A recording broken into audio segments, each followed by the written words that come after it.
Thank you. Thank you also for inviting me here. I'm Wilma van Wezenbeek. I work for a national program that's called NPulse in the Netherlands. And my job title is a Captain of Transformation for Digital Educational Resources.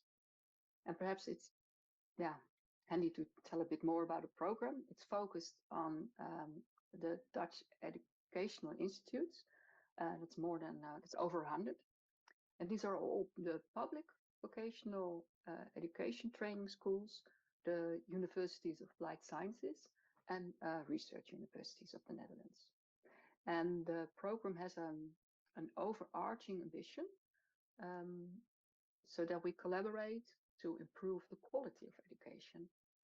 And we increase the agility of the system, of the educational system, and we enhance the digital skills of both lecturers and learners.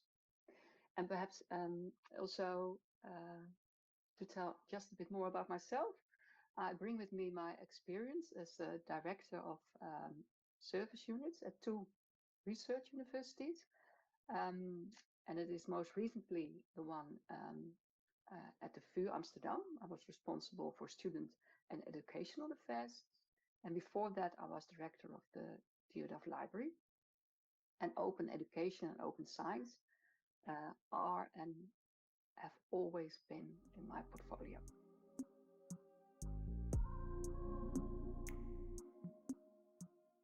Yeah, perhaps I would like to take this one level higher. I think open itself is important. So if we want to accelerate and strengthen our knowledge and economy, we should tear down barriers that prevent us from obtaining this knowledge. And we want to strengthen our knowledge to solve societal challenges. Current changes in society call for a rapid transformation, and that means also for education. And so we must actively build and adjust, and being agile, as I mentioned earlier. We need an education sector that really organizes itself smartly and strongly from within, and a sector that is resilient and anticipates on these society's changes and demands. And I personally always make the connection between open science and open education. So open science, they say, is just science done right. And it touches upon all public values. That is on autonomy, justice, humanity. So open education, I guess, is just education done right. And in analogy to research output, we want our educational output to be fair, to be findable, accessible, interoperable, reusable, and open as possible. Specifically for the materials we create ourselves in our institutes. And I always say, let's not forget, we are knowledge institutes. We want our knowledge to flow freely, and we want to learn from others. We want our digital sovereignty guaranteed and our public values protected.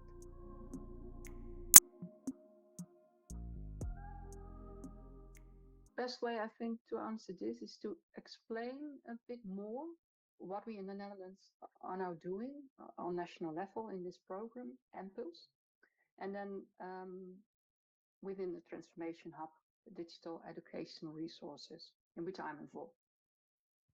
So our ambition is that we realize easy access to digital education resources for everyone, wherever they are. And if we realize this, we promote equity of knowledge and opportunities, and we stimulate quality and innovation of education. And a condition for this is that all digital education resources will be 100% fair and shared as open as possible. So our program will end in 2032, so we have still 8 more years to go. But what helps to improve the influence of open education, I think that was your question, is I guess that we realize that we have a shared purpose. So we are united as education sector in this National Growth Fund program. And we have in the Netherlands our governmental coalition agreement that gives us guidance. It says that open science and open education should be the norm. So that's our shared purpose. And we make the educational resources or digital education content fair and as open as possible. And that we help lecturers or teachers all over the world to be able to also retain, reuse, revise, remix, and redistribute. And because that will let knowledge flow more freely and prevents double work, stimulates collaboration and innovation, and that is, as said, what society needs.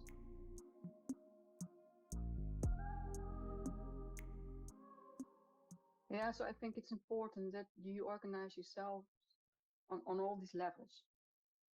So at first, the program is then coordinated by the institutes, but also by SURF. That's the collaborative organization for IT in Dutch education and research, and it's under supervision of the Ministry of Education, Culture and Sciences. But we're also internationally linked. So I think one thing is that our key for success will be the change within the institutes themselves. That is why we work hand in hand, of course, with the institutes, and to have a more global cooperation to have global impact. For instance, if we pick one of our challenges, and we need to share as public sector what we mean with digital sovereignty and understand how we protect our public values. And we have to take a shared stand towards vendors, being small or big ETA. And we want to prevent logins or abuse of privacy or prices that are sky high. So I think via existing global or European networks, such as OE Global, Spark Europe, CAN, the Knowledge Equity Network, and participating in working groups of the European Digital Education Hub, working with shared standards, lobbying for our position on governmental level, I think we can all reach the ambition to open up our education and knowledge.